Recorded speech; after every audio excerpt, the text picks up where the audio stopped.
أمورنا من يهده الله فلا مضل له ومن يضلله فلا هادي له ونشهد أن لا إله إلا الله وحده لا شريك له ونشهد أن سيدنا وسندنا وحبيبنا ومولانا محمدا عبده ورسوله الذي أرسله بالحق بشيرا ونذيرا وداعيا إلى الله بإذنه وسراجا منيرا صلى الله تعالى عليه وعلى آله وأصحابه وبارك وسلم تسليما كثيرا أما بعد فأعوذ بالله من الشيطان الرجيم بسم الله الرحمن الرحيم تولج الليل في النهار وتولج النهار في الليل وتخرج الحي من الميت وتخرج الميت من الحي وترزق من تشاء بغير حساب صدق الله مولانا العظيم وصدق رسوله النبي الأمي الكريم ونحن على ذلك لمن الشاهدين والشاكرين والحمد لله رب العالمين اللهم صل على محمد وعلى آل محمد كما صليت على إبراهيم وعلى آل إبراهيم إنك حميد مجيد اللهم بارك على محمد وعلى آل محمد كما باركت على إبراهيم وعلى آل إبراهيم إنك حميد مجيد محترم মুসল্লিয়ান کرام আল্লাহ রাব্বুল আলামিনের দরবারে শুকরিয়া আদায় করছি যিনি আমাদেরকে দয়া করে মায়া করে মেহেরবানি করে পবিত্র জুমার দিনে জুমার নামাজ আদায়ের উদ্দেশ্যে মসজিদে আসার বসার তৌফিক দান করেছেন সবাই শুকরিয়া আদায় করছি পড়ি আলহামদুলিল্লাহ তিলাওয়াতকৃত আয়াতি কারিমার ভিতরে আল্লাহ রাব্বুল আলামিন তার নবীকে যে দোয়া শিক্ষা দিয়েছিলেন সেই দোয়ার কথাই আল্লাহ বলছেন হে নবী আপনি বলুন তুলিজুল লাইলা ফিন নাহার ওয়া তুলিজুন নাহারা ফিল লাইল হে আল্লাহ তুমি রাতকে দিনের ভিতরে ঢুকায়া দাও দিনকে রাতের ভিতরে ঢুকায়া দাও তার মানে দিনের মাধ্যমে রাত শেষ হয় রাতের মাধ্যমে দিন শেষ হয় সূর্য উঠে আল্লাহ রাব্বুল আলামিনের হুকুমে সূর্য ডুবে তো আল্লাহ রাব্বুল আলামিনের হুকুমে মুহতারাম হাজরিন সূর্য উঠানোর ক্ষেত্রেও আমাদের কোনো ক্ষমতা নাই কোনো ভূমিকা নাই আবার সূর্য ডুবানোর ক্ষেত্রেও আমাদের কোনো ক্ষমতাও নাই কোনো ভূমিকাও নাই এটা একমাত্র আমার আল্লাহর একচ্ছত্র হুকুমে চলে আর আল্লাহর এই হুকুম সূর্য হাজার হাজার লক্ষ লক্ষ বছর যাবত শুনতেই থাকবে কোরআনে কারীমের সূরা ইয়াসিনের ভিতরে আল্লাহ রাব্বুল আলামিন ঘোষণা করেছেন ওয়াশ-শামসু তাজরি লিমুস্তাকাররিন লাহা সূর্য তার গন্তব্যের দিকে চলমান কে বলেছেন কে চলমান সূর্য চলমান ওয়াশ-শামসু তাজরি লিমুস্তাকাররিন লাহা তার গন্তব্যের দিকে সে চলমান তাহলে সূর্য চলতেছে আল্লাহ রাব্বুল আলামিনের এই হুকুম সূর্য পালন করছে মুফাসসিরিন কিরাম কোরআনে কারীমের ভিতরে মুফাসসিরিন কিরাম বলেন কোরআনে কারীমের ভিতরে আল্লাহ রাব্বুল আলামিন যত আয়াত নাজিল করেছেন এর মধ্যে মাত্র 500 আয়াতের ভিতরে আমার আপনার চলার বিধানাবলী আল্লাহ দিয়েছেন বাকি 6,000-এর উপরে আয়াত সংখ্যা, যেগুলোর ভিতরে এই 500 আয়াতে বর্ণিত বিধানগুলো মানার জন্যে আল্লাহ রাব্বুল আলামিন বান্দাবান্দিকে ওয়াজ করেছেন। আমি আশা করি যদি কথাটা বুঝে থাকেন একটু জবাব দিবেন, বিধানের আয়াত বেশি না ওয়াজের আয়াত বেশি? হ্যাঁ, ওয়াজের আয়াত বেশি। প্রসিদ্ধ বর্ণনা মোতাবেক 6,666 আয়াত। তাহলে 500 আয়াতকে যদি বাদ দেওয়া হয় তাহলেও আরো বাকি থাকে 6,000-এর উপরে আয়াত। তাহলে 6,166 যদি আয়াত সংখ্যা হয় ওয়াজের 500 আয়াতে বর্ণিত বিধান, তাহলে ওয়াজের পরিমাণ অনেক বেশি।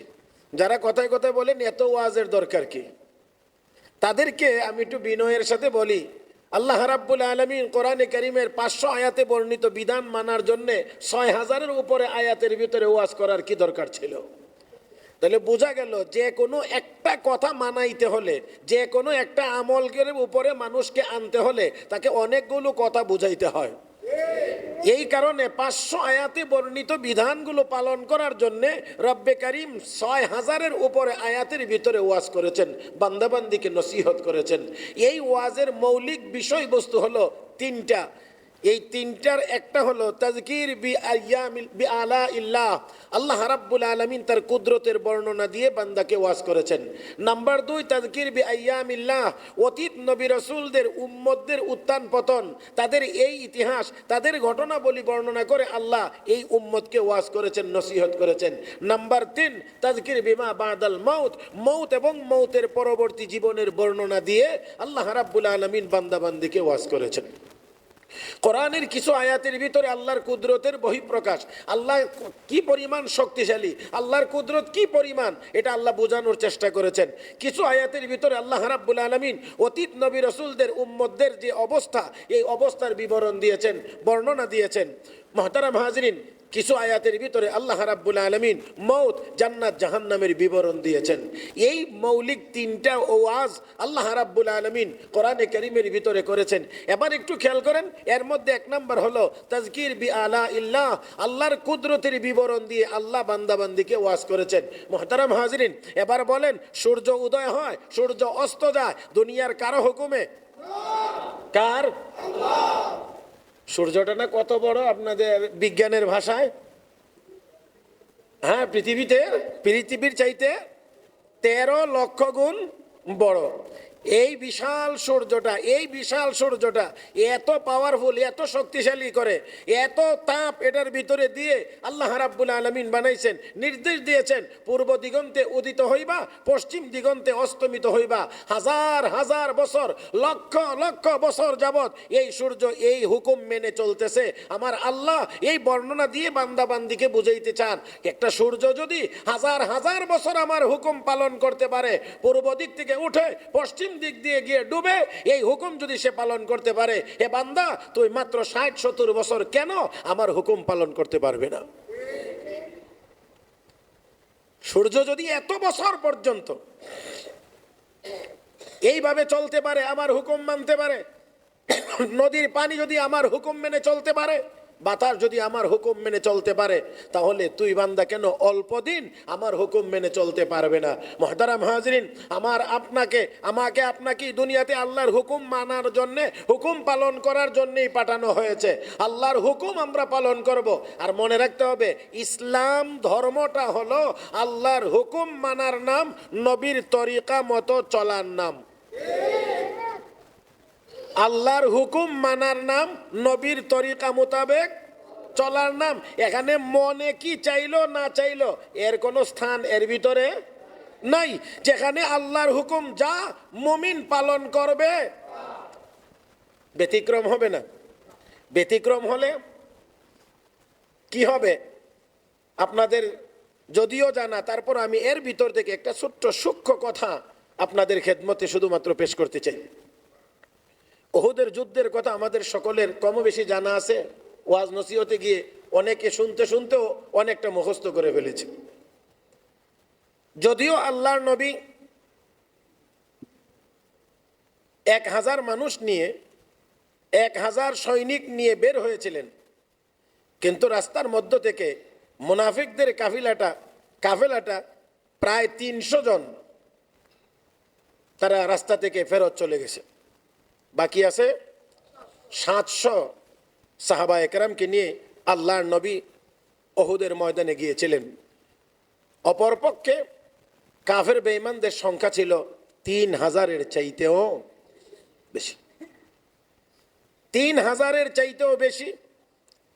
রাসূল আরবি সাল্লাল্লাহু আলাইহি ওয়াসাল্লাম নিজে সশরীরে এই যুদ্ধে অংশগ্রহণ করেছিলেন। নবীর নেতৃত্বেই যুদ্ধ পরিচালিত হচ্ছিল। আল্লাহর হাবিব যখন সাহাবা একরামকে, সৈনিকদেরকে বলছেন যে সবাই কাতার ধরে দাঁড়াও, কাতারবন্দি হয়ে যাও, সবাই কাতারবন্দি হয়ে দাঁড়িয়ে যাও, তখন আল্লাহর নবী পিছন দিকে তাকায় দেখলেন উহুদ পাহাড়ের একেবারেই কাছে ছোট্ট আরেকটা পাহাড় আছে। উহুদ পাহাড়ের একেবারেই কাছে ছোট আরেকটা টিলাও বলা যায়, একটা ছোট পাহাড় আছে। এই পাহাড়টার নাম জাবালে রুমাত। হাজী সাহেব যারা যান তারা জিয়ারাতে গেলে ওই পাহাড়ের উপরে গিয়ে ওঠেন। এই জাবালে রুমাত নামক পাহাড়, এই পাহাড়টা ছিল পিছনে। আল্লাহর নবী চিন্তা করলেন, যদি শত্রু দল পিছন দিক দিয়ে এই টিলার উপরে বা পাহাড়ের উপরে চড়ে যায়, তাহলে আমাদের জন্য এই ময়দানে টিকে থাকা কঠিন হয়ে যাবে। এই জন্যে পিছন দিক থেকে এই পাহাড়ে ওঠার যে রাস্তাটা, সেই রাস্তাটার মুখে আল্লাহর হাবিব রাহমাতুল্লিল আলামিন 50 জন সৈনিককে এখানে পাহারার জন্য দাঁড় করিয়ে দিলেন, যে তোমরা শুধু এই জায়গাটা চেক দিয়ে রাখবা, শত্রু বাহিনী যেন পিছন দিক দিয়ে এই পাহাড়ের উপরে উঠতে না পারে। এই ছিল আল্লাহর নবীর নির্দেশ, যে কোনোভাবেই যেন এই দিক থেকে তারা উপরে উঠতে না পারে। রাসূল আরবি সাল্লাল্লাহু আলাইহি ওয়াসাল্লামের নির্দেশ ছিল, তোমরা এখানে দাঁড়িয়ে থাকবে পরবর্তী নির্দেশ না আসা পর্যন্ত। এবার সরাসরি যুদ্ধে অংশগ্রহণকারী সাহাবা একরামের সংখ্যা 650। ময়দানে সরাসরি আসে 650, 50 জন উপরে পাহারায় নিয়োজিত। কাফের বেঈমানদের সংখ্যা 3000-এর চাইতেও বেশি। এই 650 সাহাবা একরাম, এখানে একটু কথা মনে রাখতে হবে, এখানে তো বলা যায় তাদেরকে নিয়ে 700 আছে। কাফের বেঈমানদের সংখ্যা 3000-এর চাইতেও বেশি। সাহাবা একরামের ভিতরে সেই স্পিরিট এবং স্পৃহা ছিল, কারণ এই যুদ্ধের 1 বছর আগেই তো আমরা বদর প্রান্তরে মাত্র 313 জন নিরস্ত্র মুসলমান 1000-এর চাইতেও বেশি শক্তিশালী বাহিনীকে পরাজিত আমরা করতে পেরেছিলাম আল্লাহর রহমতের সাহায্যে। কাজেই এবারেও কোনো বিষয় হবে না। সাহাবা একরাম ছিলেন উজ্জীবিত, আর ঈমানি স্পৃহা ছিল তাদের জাগ্রত, আল্লাহর সাহায্যের উপরে ছিল তাদের অসীম ভরসা। সেই সরাসরি যুদ্ধে 650 সাহাবা একরামের হামলায় 3000-এর বিশাল বাহিনী ময়দানে দাঁড়িয়ে থাকতে পারে নাই।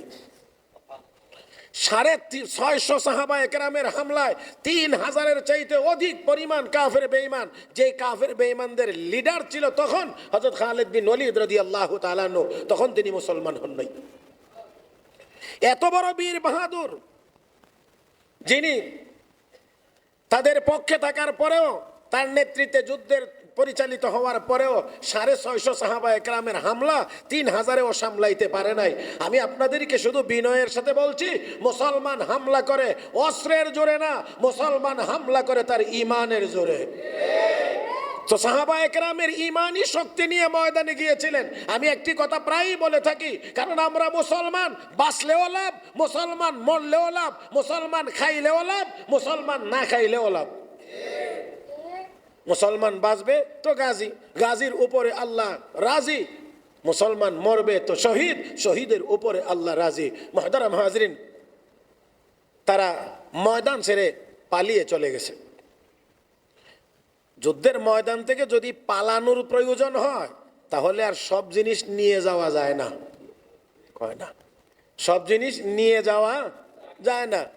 আমেরিকান বাহিনী আফগানিস্তান থেকে যখন যাওয়ার সময় হয়েছে, সব নিয়ে যাইতে পারছে?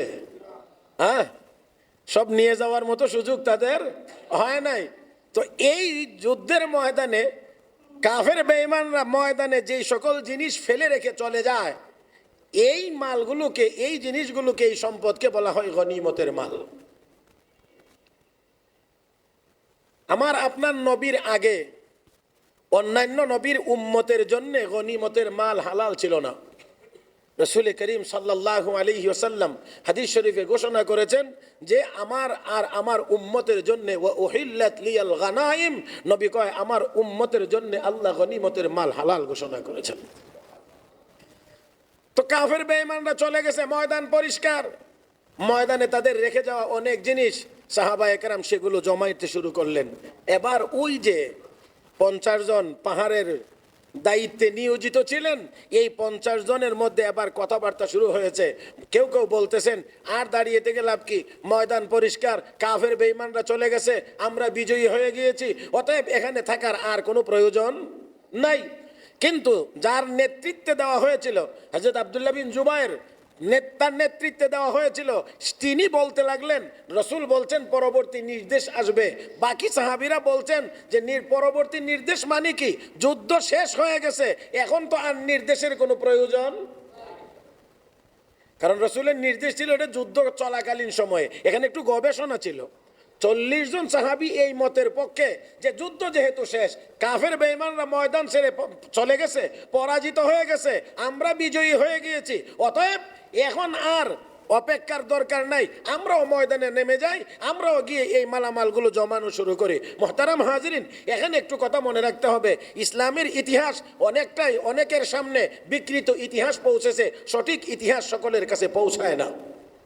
কারণ দুর্ভাগ্যজনকভাবে হলেও এটাও সত্য, ইসলামের অনেক ইতিহাস অমুসলিমদের দ্বারা লিখিত হয়েছে। আর আমরা সেই অমুসলিমদের লিখিত ইতিহাস পড়ি, সেই ইতিহাসের মধ্যে সব কথাগুলোই ভালো, কিন্তু কোনো কোনো জায়গার মধ্যে গিয়ে খোঁচা মারা হয়েছে। মুহতারাম হাজিরিন, এই জায়গাতে অনেক জায়গায় এরকমও লেখা পাওয়া যাবে, তালাশ করলে যারা লিখেছে যে যখন মুসলমানেরা প্রাথমিকভাবে বিজয়ী হয়ে গেছে তখন তারা লুটতরাজ শুরু করে দিয়েছে। মুহতারাম হাজিরিন, এই যুদ্ধের ময়দানে লুটতরাজ করার মতো কি সুযোগ আজও পর্যন্ত, এখনো পর্যন্ত উহুদের ময়দানের যেই জায়গায় যুদ্ধ হয়েছিল তার আশেপাশে কোনো বাড়িঘর নাই। 1500 বছর আগে লুটতরাজের কথা কোথায় থেকে আসে? মুহতারাম হাজিরিন, তো এটা ছিল, এই জন্য আমি আগে বলছি বিশ্বনবী বলেছেন অন্যান্য উম্মতের জন্য গনিমতের মাল হালাল ছিল না, ওয়া উহিল্লাত লিয়াল গানাইম, আল্লাহ আমি এবং আমার উম্মতের জন্য গনিমতের মাল হালাল ঘোষণা করেছেন। তো সাহাবায়ে কেরাম ময়দানে পড়ে থাকা সেই জিনিসগুলো জমাইতে আছেন, হারাম করছেন না হালাল কাজ করছেন? এটা আরেকটু আওয়াজ করে বলেন, হারাম কাজ করছেন না হালাল করছেন? মুহতারাম হাজিরিন, লুটতরাজ করা আর গনিমত, সাহাবায়ে কেরাম যা ময়দানে পাইছে তারা রেখে গেছে, জমাইতে আছে, হারাম না হালাল? 40 জন সাহাবী ওই উপর থেকে নেমে আসলেন। খালিদ বিন ওলীদ বিচক্ষণ মানুষ ছিলেন, বিশেষ করে রণকৌশল তার খুব ভালো জানা ছিল। যখন দেখছে উপরে সৈনিকদের সংখ্যা কম দেখা যায়, ময়দান ছেড়ে যদিও চলে গেছে, দূর থেকে এই দৃশ্য দেখে আবার পিছন দিক দিয়ে হামলা করেছে। এই পাহাড়ে ওঠার জন্যে হামলা চলছে, মাত্র 10 জন, আর এই দিক দিয়ে বিশাল বাহিনী। 10 জন সাহাবী শাহাদত বরণ করেছেন, 10 জন সাহাবী শাহাদত বরণ করেছেন। পাহাড়ের এই চূড়া কাফের বেঈমানরা আবার দখল করে নিয়ে এবার উপর থেকে যখন হঠাৎ একযোগে হামলা শুরু করেছে, ময়দানের চিত্রটা সম্পূর্ণই পাল্টে গেছে। সাময়িকভাবে মুসলমানদের একটি বিপর্যয় দেখা দিয়েছে, যা ছিল অত্যন্ত ভয়াবহ। বিশ্বনবী রাহমাতুল লিল আলামিন নবী মুহাম্মদুর রাসূলুল্লাহ সাল্লাল্লাহু আলাইহি ওয়াসাল্লাম এই ময়দানেই, এই অতর্কিত হামলার ভিতরেই একটা অবস্থা যখন সৃষ্টি হয়ে গেছে, সাহাবায়ে কেরাম অনেকটাই কিংকর্তব্য বিমূঢ়, শত্রু মিত্র চিনতে ছিল না। এমনকি মুসলমানের হাতে মুসলমান শাহাদত বরণ করছিলেন। হযরত হুযায়ফা রাদিয়াল্লাহু তাআলা আনহু বলেন, আমার আব্বা হযরত ইয়ামান মুসলমানদের হাতে শাহাদত বরণ করছিলেন। আমি চিৎকার করে বলছিলাম, উনি আমার আব্বা, আমি হুযায়ফা আব্বা, উনি আমার আব্বা ইয়ামান, উনি মুসলমান। কিন্তু ওই মুহূর্তে এমন একটা অবস্থা ছিল যে কেউ আমার ডাক শুনে নাই, কেউ কর্ণপাত করার মতো সুযোগ হয় নাই। আমার আব্বা মুসলমানদের হাতেই ভুলক্রমে শাহাদত বরণ করেছেন। এমন একটি অবস্থা কেন হয়ে গিয়েছিল? মুফাসসিরিনে কেরাম লিখেন, কিতাবের ভিতরে এই কথাটা অত্যন্ত সূক্ষ্মভাবে বর্ণিত হয়েছে যে এখানে যদিও সাহাবায়ে কেরাম একটু গবেষণা করেছিলেন আর গবেষণাগত একটু ভুল হয়ে গিয়েছিল, নবীর পরবর্তী নির্দেশের অপেক্ষা না করে নিজেরা গবেষণা করে যুদ্ধ শেষ হয়ে গিয়েছে। এই জন্যে 40 জন সাহাবী নেমে আসার মাধ্যমে যেই সামান্য গবেষণাগত, যাকে কিতাবের ভাষায় বলা হয় খাতায়ে ইজতিহাদি, গবেষণাগত ভুল হয়েছিল, এই এতটুকু ভুলের বিপর্যয় এমন হয়েছে, ভুলের কারণে এমন বিপর্যয় হয়েছে যে 70 জন সাহাবী শাহাদত বরণ করতে হয়েছে। মুহতারাম হাজরিন, এই বিপর্যয়ের পিছনে, এই যে পরবর্তীতে একটা বিপর্যয় দেখা দিয়েছিল, এর পিছনে কারণগুলো যা যা আছে, এর ভিতরে একটা কারণ হলো আল্লাহর নবীর পরবর্তী নির্দেশ পর্যন্ত তারা অপেক্ষার দরকার ছিল। নিজেদের এই গবেষণা করে এখান থেকে নেমে না আসলেই এই বিপর্যয়ের সম্মুখীন হওয়া লাগতো না। আমি আপনাদেরকে শুধুমাত্র বলি, এখানে সাহাবায়ে কেরাম ইচ্ছাকৃতভাবে নবীর হুকুমকে অমান্য করেন নাই, বরঞ্চ তারা মনে করেছিলেন যে এই হুকুমটা ছিল যুদ্ধ চলাকালীন সময় পর্যন্ত। যতক্ষণ যুদ্ধ চলবে ততক্ষণ। এখনো তার যুদ্ধ নাই, মাঠে কেউ নাই, সবাই পরিষ্কার, সবাই চলে গেছে, অন্য অন্য সৈনিকেরা মাল জমাইতে আছে, আমরাও গিয়ে জমাইব। এখানে রসুলের হুকুম সরাসরি অমান্য নয়, গবেষণাগত একটু সামান্য ত্রুটি, যার কারণে এই বিপর্যয়। এবার আপনারা একটু চিন্তা করে দেখেন, এতটুকু পরিমাণ গবেষণাগত ভুল হয়ে যাওয়ার কারণে যদি উহুদের যুদ্ধে এই অবস্থা হয়, তাহলে বর্তমান দুনিয়ার প্রায় 800 কোটি মুসলমান আমরা কি পরিমাণ নবীর তরিকা, নবীর হুকুম, নবীর সুন্নতের খেলাফ করতে আসি, আমরা কেমন করে মাথা উঁচু করে দাঁড়াইব? মুহতারাম হাজরিন, মাথা উঁচু করে যদি দাঁড়াইতে হয়, মাথা উঁচু করে যদি দাঁড়াইতে হয়, কাফের বেঈমানদের সামনে যদি হিম্মত সহকারে কথা বলতে হয়, তাহলে আল্লাহর হুকুম মানতে হবে, নবীর তরিকা মোতাবেক চলতে হবে। বলছিলাম, ইসলাম ধর্মটাই হলো আল্লাহর হুকুম আর নবীর।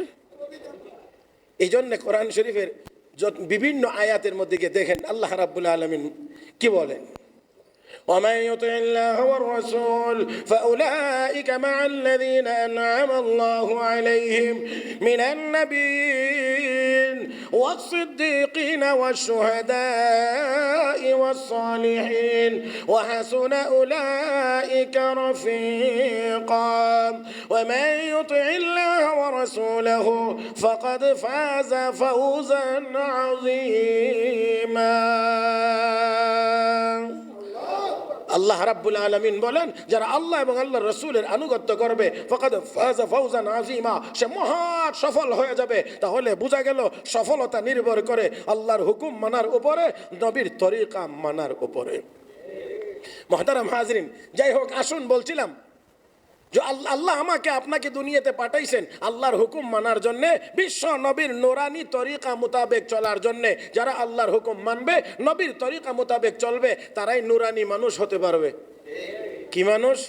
এটা নুরানি মানুষ। আমি নুরানি শব্দটা আরবিতে বলছি আর কি, আমরা বাংলায় যদি বলি আলোকিত মানুষ।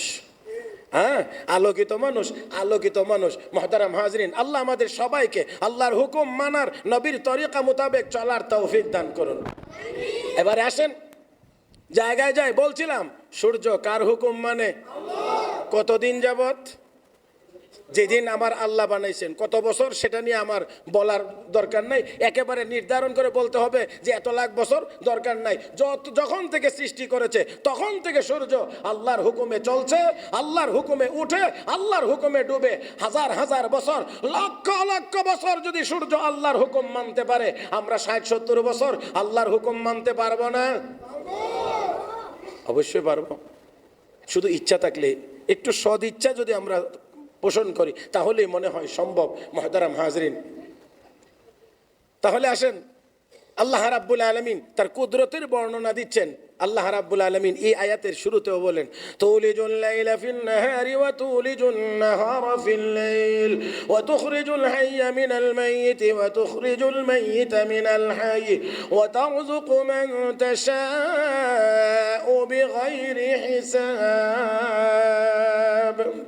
হে আল্লাহ তুলিজুল লাইলা ফিন নাহার, রাত্রকে দিনের ভিতরে ঢুকায় দাও। ওয়া তুলিজুন নাহারা ফিল লাইল, আল্লাহ দিনকে আবার রাত বানায়া দাও। মানে রাত্রকে দিন বানাও, দিনকে রাত বানাও। কে বানান? দিনও আমাদের প্রয়োজন, রাতও আমাদের প্রয়োজন। কয় না, দিনও আমাদের প্রয়োজন, রাতও আমাদের প্রয়োজন। ও বন্ধুরা, আল্লাহ রাব্বুল আলামিন তাই বলেন, আলাম নাজআলিল আরদা মিহাদা ওয়াল জিবালা আওতাদা ওয়া খালাকনাকুম আজওয়াজা ওয়া জাআলনা নাওমাকুম সুবাতা ওয়া জাআলনাল লাইলা লিবাসা ওয়া জাআলনান নাহারা মাআশা। আল্লাহ রাত্রটা আরামের জন্য, বিছানার জন্য, আরামের জন্য বানাইছি। রাত্রে আরাম করবে, রেস্ট নিবে, ঘুমাইবে।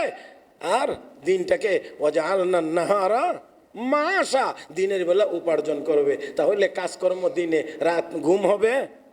এই কথা কয় না, দিয়ে কাজ হবে দিনে, রাত্রে হবে ঘুম। এখন মোটামুটি কিছুটা উল্টা এলেছি আমরা, সামান্য কিছু বাকি আছে আর কি। হ্যাঁ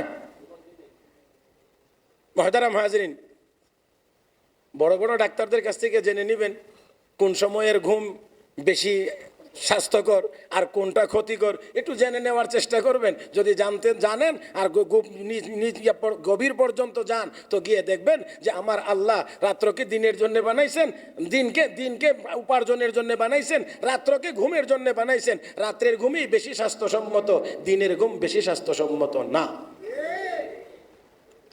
আল্লাহ আমাদের সবাইকে বুঝার তৌফিক দান করুন। এই জন্যে কিতাবের ভিতরে আছে, এশার নামাজের পরে দিনই কোনো প্রয়োজন ছাড়া, ধর্মীয় কোনো প্রয়োজন ছাড়া অযথা গল্প গুজব করা সঠিক না, এটা মাকরুহ। কিতাবের ভাষায় এটাকে বলে সামার বাদাল এশা, এশার পরে গল্প গুজব করা। আর আমরা তো মাশাআল্লাহ এশার পরেই গল্প গুজবের শুরু। হ্যাঁ, এশার পরেই গল্প গুজব শুরু। মুহতারাম হাজরিন, রাত্র বেশি হয়ে গেলে, রাত্র যদি বেশি হয়ে যায়, তাহলে ফজরের নামাজ পড়াটা ঝুঁকিপূর্ণ হয়ে যায়। যুদ্ধ থেকে ফেরার সময়, খাইবরের যুদ্ধ থেকে রাসূল করিম সাল্লাল্লাহু আলাইহি ওয়াসাল্লাম শেষ রাত্রে একটু আরাম করতেছিলেন। একটু আরাম করবেন সৈনিকদেরকে নিয়ে। এখন এত দীর্ঘ সফর, সারা রাত ব্যাপী সফর, শেষ রাত্রে শুইলে ঘুম যে মানে নাও ভাঙতে পারে, ফজরের নামাজ ঝুঁকিপূর্ণ হতে পারে। এই জন্যে হযরত বেলাল রাদিয়াল্লাহু তাআলা নবী পাহারাদার নিযুক্ত করছেন। এই জন্যে একেবারে গভীর রাত্রিতে ঘুমাইলে কাউকে না কাউকে বলে রাখা যে ভাই আমাকে একটু ফজরের সময় জাগাইয়া দিয়ে। এটা মুমিনের কর্তব্য। কিসের জাগানি টাগানি, নিয়ত করেই ঘুমাই যে 10টার সময়। তারপর জাগতো কই, জাগবার তো কোনো চিন্তাই নাই, নিয়ত করে ঘুমা 10টার সময়। আবার কেউ কেউ আছে আমাকে 10টার আগে কেউ ডিস্টার্ব করবি না, মানে জোরে ঘরে ওয়ার্নিং দেয় যাতে কেউ, অথচ বলার কথা ছিল যে যেই জাগতে পারো ফজরের সময় আমাকে। আল্লাহু আকবার, আল্লাহু আকবার। আপনারা শুনলে অবাক হবেন। শাইখুল ইসলাম, শাইখুল আরব আল আজম আওলাদ রাসূল সৈয়দ হুসাইন আহমদ মাদানী রহমতুল্লাহি আলাইহি এবং হযরত মাওলানা আতাউল্লাহ শাহ বুখারী রহমতুল্লাহি আলাইহি দুজন একই জায়গায়, একই মাহফিলে। শাইখুল আরব আল আজম হযরত হুসাইন আহমদ মাদানী রহমতুল্লাহি আলাইহি, তিনিও আওলাদ রাসূল। হযরত আতাউল্লাহ শাহ বুখারী রহমতুল্লাহ আলাইহি, তিনিও আওলাদ রাসূল, দুজনই সৈয়দ। ফজরের নামাজের সময় হযরত হুসাইন আহমদ মাদানী রহমতুল্লাহ আলাইহি, যিনি অনেক বড় ছিলেন, তারপরেও ফজরের সময়ে হযরত হুসাইন আহমদ মাদানী রহমতুল্লাহ আলাইহি হযরত আতাউল্লাহ শাহ বুখারী রহমতুল্লাহ আলাইহি পায়ে গিয়ে খেদমত শুরু করছেন। খেদমতের জন্য না, মানে এই খেদমতের দ্বারা ঘুম ভাঙানোর জন্য।